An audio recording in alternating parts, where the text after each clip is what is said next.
Welcome back to the channel students. फिर से स्वागत है आप सभी का अपने यूट्यूब चैनल NH रहमान में। आज हम स्टार्ट करने वाले हैं एक नया चैप्टर जो कि है chapter number 9 class 10th NCERT maths में। चैप्टर नंबर 9 चैप्टर का नाम है एप्लीकेशन ऑफ ट्रिग्नोमेट्री।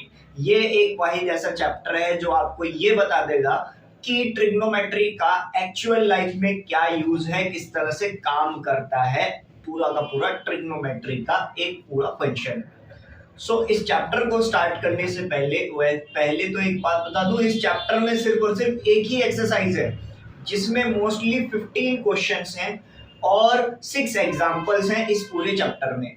तो कुल मिलाकर 15 प्लस 6 कितना हुआ 21। 21 क्वेश्चंस हैं इस पूरे के पूरे चैप्टर में। ये एक छोटा सा इंट्रोडक्शन है, फिर इसके बाद हम फर्स्ट क्वेश्चन स्टार्ट करते हैं। इस चैप्टर में आपको क्या देखने को मिलेगा? इस चैप्टर में स्टार्ट करने से पहले इस चैप्टर के कुछ फॉर्मूलाज वगैरह ये वो क्या क्या जरूरी है। सबसे पहले तो मैं आपको ये बात बता दूं कि इस चैप्टर को स्टार्ट करने से पहले आपको चैप्टर 8 आना जरूरी है। चैप्टर 8 में आपने अगर चैप्टर 8 किया हुआ है तभी आप चैप्टर नंबर 9 कर सकते हैं, नहीं तो आपको ये चैप्टर बिल्कुल समझ में नहीं आएगा। दूसरी चीज, इसमें आपको याद होगा ट्रिग्नोमेट्रिक जो टेबल था, ट्रिग्नोमेट्री का टेबल, तो उसमें ट्रिग्नोमेट्री टेबल में हमें साइन, कॉस, टेन, कोसेक, सेक और कॉट, तो आपको ये पूरा का पूरा टेबल याद करना होता था।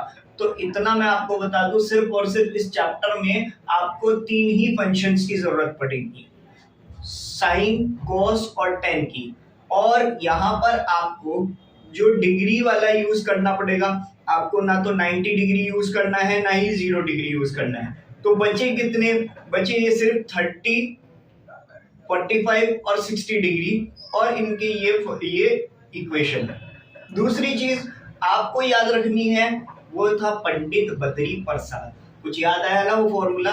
अगर जिन बच्चों ने चैप्टर नंबर 8 वाली मेरी सीरीज देखी हुई है वो इस चैप्टर नंबर 9 वाली सीरीज में भी उनको प्रॉब्लम नहीं होगी। फिर भी एक बार बता देता हूँ क्या है ये पंडित बद्री प्रसाद। पंडित बद्री प्रसाद, हाँ जी हूँ बोलो, सोना चांदी तोलो, ये एक छोटी सी ट्रिक है ताकि हम याद रख सकें कि ट्रिग्नोमेट्री के अलग अलग ये जो फॉर्मूले हैं इनका क्या क्या यूज है। अब जैसे एक ट्रायंगल के अंदर क्या क्या होता है, एक होता है परपेंडिकुलर, एक होता है हाइपोटेनियस, एक होता है बेस। जैसे आप देख रहे हो साइन, तो साइन जो होता है वो परपेंडिकुलर अपॉन हाइपोटेनियस के इक्वल होता है, ये आपको साफ साफ दिख रहा है। इसी के साथ कॉस की वैल्यू जो होती है वो बेस अपॉन हाइपोटेनियस होती है, और टेन की वैल्यू जो होती है वो परपेंडिकुलर अपॉन बेस होती है। आप ये देख सकते हो कि किस तरह से ये चलता है। यही वो कुछ चीजें हैं जिनका आपको यूज करना है इस पूरे के पूरे चैप्टर में।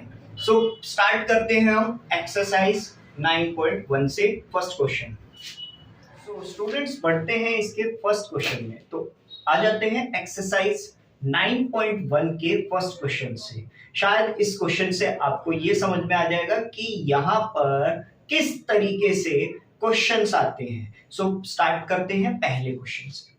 तो क्वेश्चन का एक बार आपको स्क्रीनशॉट में आपको शो कर देता हूं। स्क्रीनशॉट कुछ ऐसे है।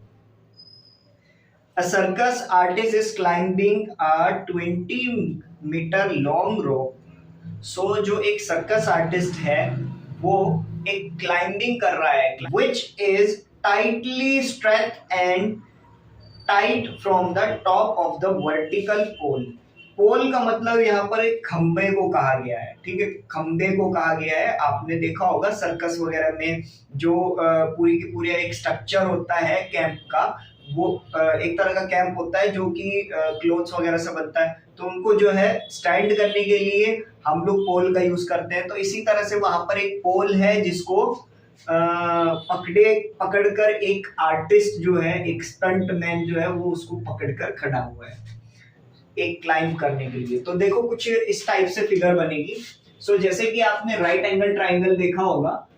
ये एक पोल हो गया और इसी को टाइटली पकड़े हुए मैं सीधी लाइन बना देता हूं, ठीक है। यहां पर मेरे पास कोई स्केल नहीं है, बट आप लोगों के पास है, तो आप लोगों को सीधी स्ट्रेट लाइंस बनानी है, ठीक है। तो बच्चों इस बात का ध्यान रखना, ये हो गया आपका पोल, ये एरिया जो है वो पोल का है, ये वाला जो साइड है ये पोल की है, और ऐसे ये जो जा रही है ये रस्सी है, ठीक है। ये क्या है, ये रोप है, ये रोप है, रोप यानी रस्सी। तो सिर्फ आपको पहचान देने के लिए, आपको सिर्फ समझाने के लिए मैंने यहाँ पे पोल और रोप लिखा है। वैसे आपको जरूरत नहीं है, आपको सिर्फ एक राइट एंगल ट्रायंगल की इमेज कर लेनी है कि कहां पर ये राइट एंगल ट्रायंगल बन रहा है। आगे चलते हैं। सो क्वेश्चन ने जैसे कि बोला है, आगे अगर हम लोग पढ़ लें तो लिखा है कि फाइंड द हाइट ऑफ पोल, पोल की हाइट को निकालना है। अच्छा, क्वेश्चन की स्टार्टिंग में क्या गिवन था कि जो रोप है, रस्सी है, उसकी हाइट कितनी है, वो है 20 मीटर की। सो ये 20 मीटर की इसकी हाइट है, किसकी, रोप की, और जो पोल है उसकी हाइट हमें फाइंड आउट करनी है। सो ये क्वेश्चंस आपको बता देंगे कि ट्रिग्नोमेट्री का यूज कहां होता है, कैसे करते हैं यूज, क्या यूज है इसका। सो आगे देखो आप, क्वेश्चन में कैसे गिवन है। क्वेश्चन ने लिखा है if then the angle made by the rope with the ground level is 30 degree. अब बच्चों यहां पर ना क्वेश्चन की सेंस को अगर आप पढ़ोगे तो यहां पर लिखा है कि the angle made by the rope with the ground, rope से ग्राउंड तक, रोप से ग्राउंड तक। तो रोप ये है, ग्राउंड नीचे, भाई जाहिर है कि ग्राउंड नीचे ही होगा। अगर ये पोल है, ये रोप है, तो ये ग्राउंड होगा। आप देख सकते हो जो ये नीचे का ग्राउंड है। अब इसको कैसे फाइंड आउट करेंगे, और क्वेश्चन ने बोला कि रोप से ग्राउंड तक। तो रोप से ग्राउंड का मतलब है कि एंगल आपका यहां बन रहा है वो 30 डिग्री का। लेकिन अगर ये क्वेश्चन आपको ये बोल देता कि रोप टू पोल, तो आपका ये एंगल यहां बनता। दूसरी चीज ये है कि, अब मैं अभी रफ कर देता हूं कोई कंफ्यूजन हो जाए। दूसरी चीज ये है कि जाहिर है कि पोल जो है वो सीधा ही खड़ा होगा, है ना, ऐसे सीधा ही होगा, जिसके ऊपर ये पूरा का पूरा स्ट्रक्चर कैंप का लगा हुआ है। तो उसको सीधा ही खड़ा करेंगे तभी तो वो कैंप जो है वो बैलेंस रहेगा। अगर उसको हटा देंगे तो कैंप जो है वो सारा डिसबैलेंस हो जाएगा, सर्कस का पूरा कैंप जो है वो डिसबैलेंस हो जाएगा। सो जाहिर है आपको सिर्फ ये इमेजिन कर लेना है कि 90 डिग्री का राइट एंगल ट्रायंगल कैसे बन रहा है। तो यहाँ पर बन गया 90 डिग्री का राइट एंगल ट्रायंगल, ठीक है। अच्छा, यहाँ पर हमें साफ साफ गिवन है, साफ साफ नजर आ रहा है कि भाई ये तो हाइपोटेनियस होगी, ये तो हाइपोटेनियस होगी, ये परपेंडिकुलर है सीधी लाइन, और नीचे बेस होगा। अब बच्चों हमें निकालना क्या है, हमें ये P निकालना है, परपेंडिकुलर निकालना है, पोल की हाइट निकालनी है, ठीक है। यहां तक बस मैं समझाने के लिए था। तो ये रोप और पोल रफ कर देता हूं ताकि और कंफ्यूजन ना बढ़े, ठीक है। तो ये H था, ये P था, और इनका आप नाम भी दे सकते हैं ABC अपनी तरफ से। सो आपको क्या निकालना है, हाइट ऑफ पोल निकालनी है, हाइट ऑफ पोल। बच्चों क्वेश्चंस में रिप्रेजेंटेशन भी जरूरी है, ये भी आपको ध्यान रखना है। और यहां पर हमें क्या वैल्यू लगानी है, कौन सा फंक्शन लगाना है, जरा ये देखो। ये होता है, जैसे कि याद होगा आपको, पंडित बद्री प्रसाद हंजी हूं बोलो, सोना चांदी तोलो। सो बच्चों हमारे पास क्या चीज है और हमारे पास क्या चीज नहीं है। तो हमारे पास हाइपोटेनियस है, परपेंडिकुलर नहीं है, हाइपोटेनियस है, परपेंडिकुलर नहीं है। ये दोनों साइड्स कौन से वाले फंक्शन में आ रही हैं, ये दोनों साइड परपेंडिकुलर और हाइपोटेनियस किसके फंक्शन में आ रही हैं, ये साइन के फंक्शन में आ रही है, साइन के। और साइन कौन सा वाला लगेगा, साइन लगेगा साइन 30, ठीक है ना, बात समझ में आ गई। और साइन 30 क्या होता है, साइन 30 होता है हाफ, है ना। चलो वो वैल्यू तो बाद में रखेंगे, लेकिन फिलहाल आप ये देखो कि साइन जो होता है वो परपेंडिकुलर अपॉन बेस होता है। तो परपेंडिकुलर तो हो गया आपका AB, और हाइपोटेनियस क्या हो गई आपकी AC। अब कुछ इस तरह से रख दो आप, ये हो गया sine 30 half equals to AB कितना है पता नहीं हमें भैया, लेकिन AC कितना है, AC आपका गिवन है 20। अब ये 20 यहाँ पर डिवाइड है तो उधर आके मल्टीप्लाई हो जाएगा। सो 20/2 इक्वल्स टू AB, और ये 2 से ये चला गया, बचा गया 10 मीटर। सो ये जो हमारा परपेंडिकुलर है ये हमारा 10 मीटर आ चुका है। सो क्वेश्चंस कुछ इस टाइप से आएंगे, आपके क्वेश्चंस इस टाइप के आएंगे, और एग्जाम में एक आध क्वेश्चन जरूर आता है इस चैप्टर से रिलेटेड, या वो एग्जाम्पलर से हो, या वो एनसीईआरटी से हो, या वो अगर आपने स्टैंडर्ड ली है तो बाहर से हो, लेकिन इससे रिलेटेड क्वेश्चन जरूर आता है। ये बात आपको ध्यान में रखनी है, तो ये चैप्टर बहुत ध्यान से पढ़ना है आपको। Class 10th NCERT maths chapter number 9 exercise 9.1, क्योंकि एक ही एक्सरसाइज है इसमें, उसका क्वेश्चन नंबर 2 कर रहे हैं। सो ऑलरेडी क्वेश्चन क्या है जरा ये देख लेते हैं। सो क्वेश्चन आपको एक बार स्क्रीनशॉट में शो कर देता हूँ। क्वेश्चन में हमें गिवन है a tree break due to the storm and the broken part bend so that the top of the tree touches the ground making an angle 30 degree। so एक tree था, है ना, एक ट्री था जो कि टूट गया, ब्रेक डाउन हो गया, ठीक है, एक ट्री था, स्ट्रॉम की वजह से वो ब्रेक डाउन हो गया। अभी ये इंपॉर्टेंट नहीं है, लेकिन इसके बताने के जरिए हमें ये पता चल जाएगा कि क्वेश्चन में क्या चीज परपेंडिकुलर है, क्या चीज बेस है और क्या चीज हाइपोटेन्यूस है। ठीक है, ये चीज हमें गिवन हो जाएंगी अगर हम एक तरह से इस क्वेश्चन को समझे।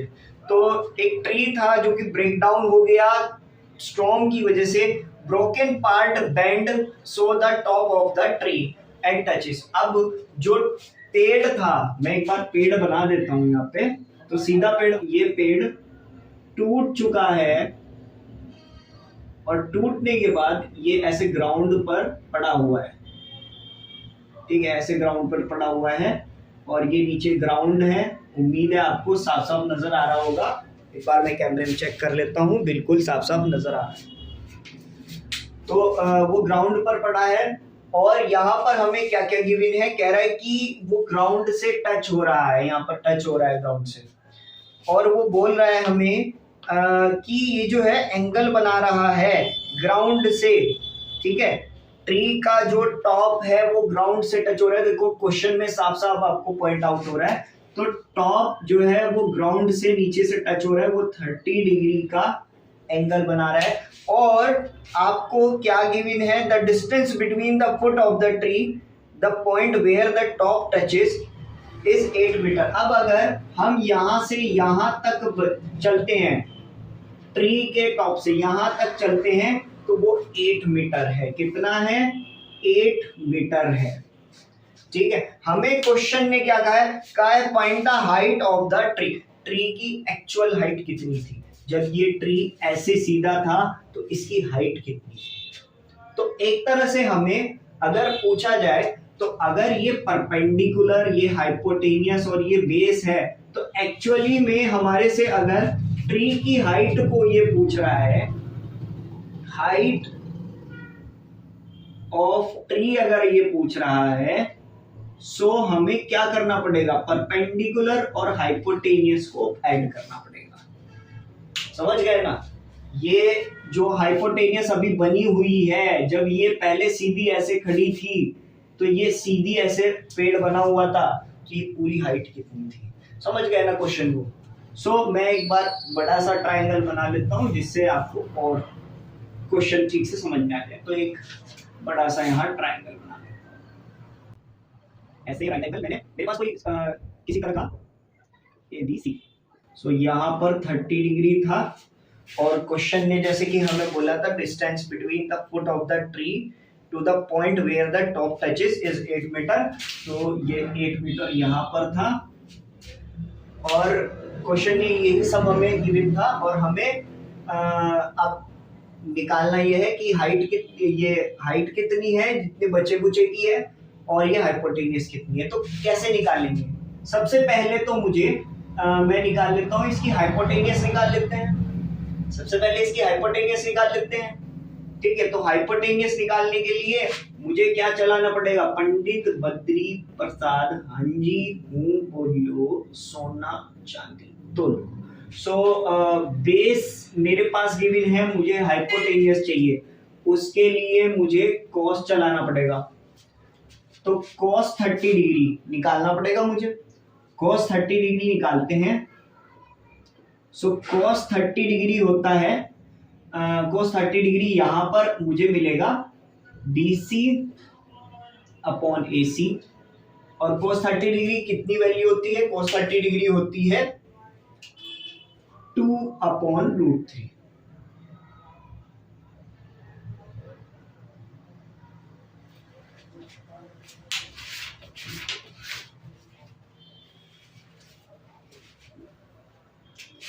√3 अपॉन 2 ये होती है ना, √3 अपॉन 2 होती है। और यहाँ पर BC हमारा 8 है और AC ये रहा।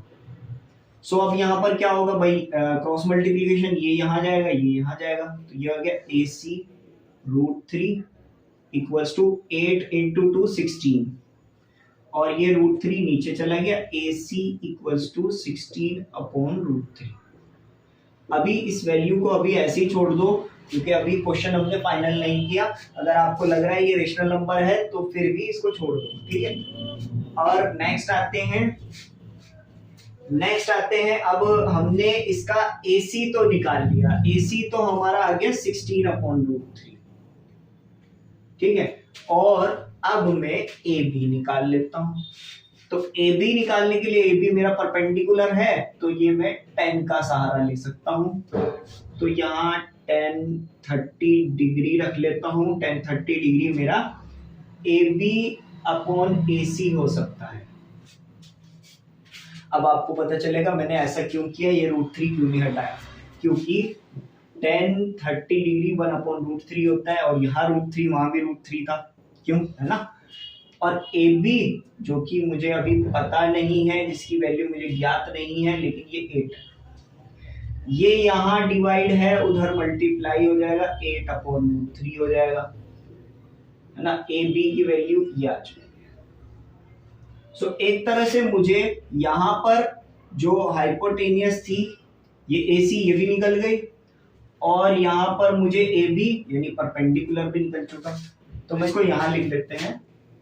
आपको भी ध्यान रखना, बीच में स्पेस नहीं है, तो मैं लिख रहा हूं हाइट ऑफ, ये था मेरा 16 √3, और ये मेरा 8 √3 है, इसको भी मैं यहाँ लिख देता हूँ। अब पता चला ना मैंने ये √3 क्यों नहीं हटाया, ठीक है। √3 क्यों नहीं हटाया, इसलिए नहीं हटाया था, √3 ये कॉमन हो गया, 16 प्लस 8, इन्हें प्लस कर लो तो ये 24 √3 आ चुका है। अब इसको आप हटा सकते हो, किसको, ये जो √3 है इसको हटा सकते हो। कैसे वाला बच्चों, रेशनलाइज करके। रेशनलाइज बड़ा आसान है, कई वीडियोस मैंने इसके ऊपर बना दिए हैं अभी तक के, और 9th क्लास में आपने पढ़ा होगा। रेशनलाइज में ये बोला जाता था, अगर नीचे डिनोमिनेटर में रूट हो तो उसी नंबर को ऊपर नीचे मल्टीप्लाई कर दो। सो √3 की √3 से हुई तो ये 3 आया, और 24 की मल्टीप्लाई √3 से हुई तो ये 24 √3 आया। यहाँ पे 3 1 जा 3, 8 जा 24 होता है, तो ये आ गया 8 √3। सो आपको हाइट ऑफ ट्री मिल गई 8 √3। सो बच्चों यहाँ तक क्वेश्चन आपका ओवर हुआ, और अब आप इसको नोट कर सकते हैं। वीडियो आई थिंक सो आपको पसंद आई होगी। वीडियो को लाइक कमेंट शेयर जरूर कर देना, और नए हो चैनल को सब्सक्राइब कर दें, इसी तरह के क्वेश्चंस आपके पास आते रहे। Thanks for watching this video.